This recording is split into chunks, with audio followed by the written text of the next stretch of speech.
రైతు కష్టం రైతు విలువ నీకు తెలుసా? కేసీఆర్ గారు తన హయాంలో ఎరువులు ఫుల్లు, కరెంటు ఫుల్లు, నీళ్లు ఫుల్లు, పెట్టుబడికి టైంకు పైసలు ఇచ్చిండు. రేవంత్ రెడ్డి వచ్చినాక 2 సార్లు రైతు బంధు కొట్టిండు. కరెంటు 14 గంటలు కూడా వస్తలేదు. ఎరువుల కోసం లైన్లలో నిలబడి రైతులు మోసపడుతున్నటువంటి పరిస్థితి. ఈరోజు యాప్ల కోసం లైన్లో నిలబడితే చాలా చోట్ల టెక్నికల్ ప్రాబ్లం అంటున్నారు. యాప్ ఓపెన్ అయితే లేదు. ఇక రైతులు యాప్ల కోసం లైన్లో నిలబడ్డాను. రేవంత్ రెడ్డి నువ్వు ఏం చేస్తున్నావు?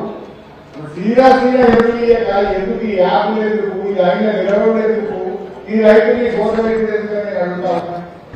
కేసీఆర్ గారు ఉన్నప్పుడు మీకు తెలుసు, మీ ఊర్లలో సదాశివపేట మండలం కానీ, కోటాపూర్ మండలం కానీ, కంటి మండలం కానీ, సంగారెడ్డి రూరల్ కానీ, మీ ఊళ్ళకే లాగి పంపినాం. ఆటో కిరాయి లేదు, హమాలి కిరాయి లేదు. రైతన్నా సంగారెడ్డికే సదాశివపేటకి రావద్దు, మీ ఊరికే ఎరువుల లాగి పంపినమా లేదా అని అడుగుతాం. మీ ఊరికే వచ్చింది. హమాలి కిరాయి లేదు, ఆటో కిరాయి లేదు, రైతులు నిలబడేది లేదు. రైతుల ఊళ్ళకే ఎరువుల లాగి పంపిండు కేసీఆర్. కానీ ఎలా రేవంత్ రెడ్డి వచ్చిన ఎరువు బస్తాల కోసం వచ్చి సంగారెడ్డి యాప్లెస్ కోసం లైన్లో నిలబడాలి. కోఆపరేటివ్ పిహెచ్ఎస్ ఆఫీసుల ముందు లైన్లో నిలబడాలి. ఈ పరిస్థితి ఈరోజు ఏర్పడ్డది. చాలా దుర్మార్గం. పోయిన యాత్రకి బోనస్ ఎగ్గొట్టిండు, 2 పంటలకు రైతు బంధు ఎగ్గొట్టిండు, రుణమాఫీ ఎగ్గొట్టిండు పుణ్యాత్ముడు. ఇప్పుడు ఎరువులు స్టార్ట్ అయిపోలేదు. అందుకే మీకు అర్థమైందో లేదో, ఎలక్షన్లు పెట్టుకుంటే భయపడదు. మన మున్సిపాలిటీ టైం అయిపోయి ఏడాది పెడుతుండే ఎలక్షన్. జడ్పీ టైం అయిపోయి ఏడాది అర్థం 2 ఏళ్ళు అయింది. ఎందుకు పెట్టలేవు ఎలక్షన్ అంటే ఆయనకు అర్థమైంది. కారు గుర్తు కనబడితే కేసీఆర్ యాడికి వస్తాడు.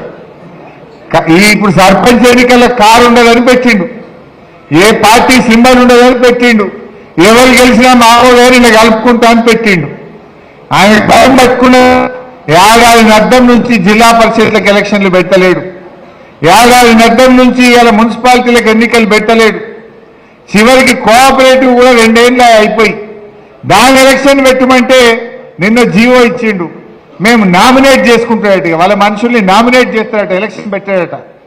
అంటే భయం అవుతుందా రేవంత్ రెడ్డి నీకు? రేపు రైతులు ఎవరు ఓటేసేట లేరు, రైతులు తిరగబడుతున్నారని అర్థమైంది రేవంత్ రెడ్డికి.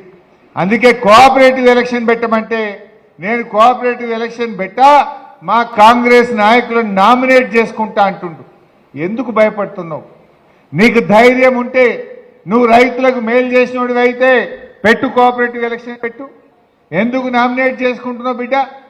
నువ్వు ఎరువులు ఇయ్యలేదు కనుక, రుణమాఫీ చెయ్యలేదు కనుక, రైతు బంధు ఎగ్గొట్టినవు కనుక, బోనస్ ఇయ్యలేదు కనుక, పంటల బీమా చేయలేదు కనుక నీ ఈ బలగొట్టరనే విషయం రేవంత్ రెడ్డికి అర్థమైంది కనుకనే ఇవాళ ఎలక్షన్ పెట్టలేదు.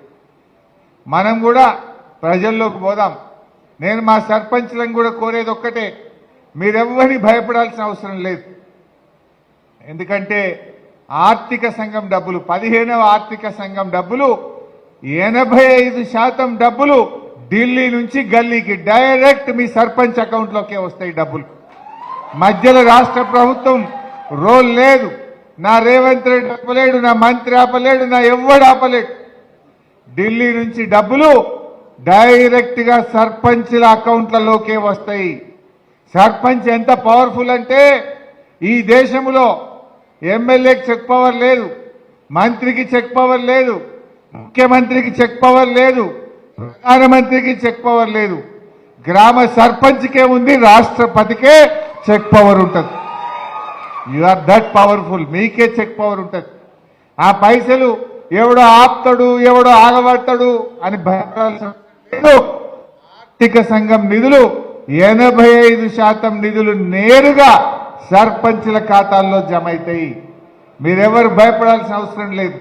ఈజీఎస్ డబ్బులైనా, ఈజీఎస్ పట్ల నిర్ణయమైనా ఎవరైనా గ్రామ ప్రథమ పౌరుడు సర్పంచ్ గారే నిర్ణయిస్తారు. ధైర్యంగా పనిచేయండి. త్వరలో సంగారెడ్డి జిల్లా గెలిచిన బీఆర్ఎస్ సర్పంచ్లకు ఒక శిక్షణ కార్యక్రమం పెడతాం.